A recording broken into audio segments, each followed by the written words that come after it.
नमस्कार शेतकरी बांधवांनो, लोकसेवा 24 तास या यूट्यूब चॅनलवरती तुमचं स्वागत आहे। पीएम किसान योजनेच्या 23व्या हप्त्याचं पुढील अर्ध्या तासामध्ये वितरण होणार आहे। पंतप्रधान नरेंद्र मोदी यांच्या हस्ते या ठिकाणी पीएम किसान योजनेच्या 23व्या हप्त्याचं वितरण आता शेतकरी बांधवांनो केलं जाणार आहे। होय, तुम्ही अगदी बरोबर ऐकलं आहे। आता तुमच्या देखील खात्यावरती पीएम किसान योजनेच्या 23व्या हप्त्याचे 2000 रुपये जमा होणार आहेत। परंतु शेतकरी बांधवांनो, नेमकी यासाठी तुम्ही पात्र आहात का नाही, तुमच्या जिल्ह्याचं नाव यादीमध्ये आलेलं आहे की नाही हे देखील तुम्हाला पाहायचं आहे, तरच तुमच्या खात्यावरती पैसे मिळतील। नाहीतर तुमच्या जर का जिल्ह्याचं नाव यादीमध्ये आलेलं नसेल आणि जर का तुमचं म्हणजेच की सरकारच्या माध्यमातून सांगितलेली कामे अपूर्ण असतील तर तुम्हाला 1 रुपया सुद्धा मिळणार नाही, याची देखील दक्षता घ्यायची आहे। तर नेमकी आता पुढील अर्ध्या तासामध्ये कोणत्या शेतकरी बांधवांच्या खात्यावरती 2000 रुपये जमा होणार आहेत, यामध्ये कोणते शेतकरी बांधव पात्र असणार आहेत आणि कोणते शेतकरी बांधव अपात्र असणार आहेत, हे आता सर्व काही तुम्हाला शेतकरी बांधवांनो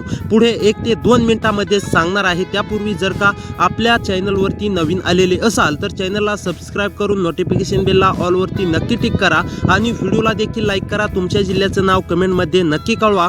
तर आता तुम्हाला मी सर्वात अगोदर सांगणार आहे की पात्र कशा प्रकारे शेतकरी बांधव असणार आहेत आणि अपात्र कशा प्रकारे शेतकरी बांधव असणार आहेत। त्यानंतर मी तुम्हाला सांगणार आहे की कोणत्या जिल्ह्यातील शेतकरी बांधवांच्या खात्यावरती पुढील म्हणजेच की एका अर्ध्या तासामध्येच वितरण होणार आहे, त्या जिल्ह्यांची यादी सुद्धा मी तुम्हाला दाखवणार आहे। त्यापूर्वी मी तुम्हाला सांगणार आहे की तुम्ही पात्र आहात का अपात्र आहात हे आता तुम्हाला पाहायचं आहे शेतकरी बांधवांनो। तर पहा, आता जर तुमची ई-केवायसी अपूर्ण असेल, शेतकरी बांधवांनो लक्ष देऊन पहा, जर तुमची ई-केवायसी अपूर्ण असेल तर तुम्ही यामध्ये अपात्र असणार आहेत। जर तुमची ई-केवायसी पूर्ण केलेली असेल तर तुम्ही अर्थात म्हणजेच की पीएम किसान योजनेच्या 23व्या हप्त्यासाठी 2000 रुपयांच्या लाभासाठी पात्र असणार आहेत। त्यानंतर दुसरं काम म्हणजे शेतकरी बांधवांनो, पीएम किसान योजनेचा हप्ता घेण्यासाठी तुमचं दुसरं काम अतिशय आवश्यक आहे, गरजेचं असणार आहे, ते म्हणजेच की बँक खात्याशी आधार लिंक असणे अतिशय आवश्यक आहे।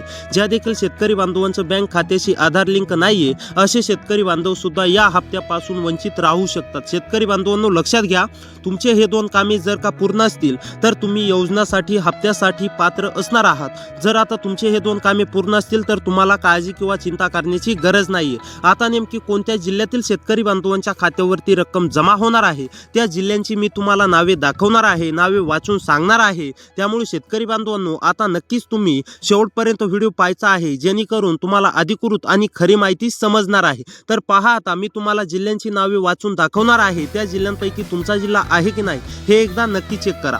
तर पहा, आता पीएम किसान योजनेच्या 23व्या हप्त्यासाठी पात्र असणारा जिल्हा म्हणजे अकोलामधील जर शेतकरी असाल, अकोलामध्ये राहून शेती करत असाल, नमो पीएमच्या हप्त्याची पीएम हप्त्याची वाट पाहत असाल शेतकरी बांधवांनो, तुम्हाला आता नमो आणि पीएमचा हप्ता एकत्र जमा होणार नाही, याची देखील दक्षता घ्यायची आहे। तुम्हाला पीएमचा हप्ता हा जमा होणार आहे, त्यामुळे पीएमचा हप्ता अकोलामधील सुद्धा शेतकरी बांधवांना मिळणार आहे। त्यानंतर अहमदनगर, बीड, बुलढाणा, भंडारा, चंद्रपूर, धुळे, गडचिरोली, गोंदिया, हिंगोली, जळगाव, जालना, कोल्हापूर, लातूर, नागपूर, नाशिक, नांदेड, वाशिम, यवतमाळ, सिंधुदुर्ग, ठाणे, रत्नागिरी या जिल्ह्यांपैकी जर का तुमचा जिल्हा आलेला असेल तर शेतकरी बांधवांनो तुम्ही तुम्ही यासाठी पात्र असणार आहेत। आणि जर का तुमचा जिल्हा या यादीमध्ये आलेला नसेल तर तुम्हाला पुढील टप्प्यामध्ये वाटप होईल, म्हणजेच की 20 जून रोजी तुमच्या खात्यावरती पैसे येणार आहेत, याची देखील दक्षता घ्या। तर शेतकरी बांधवांनो असेच व्हिडिओ पाहण्यासाठी चॅनलला सबस्क्राईब करा, नोटिफिकेशन बेलला ऑलवरती नक्की टाका। तर भेटूया पुढच्या व्हिडिओ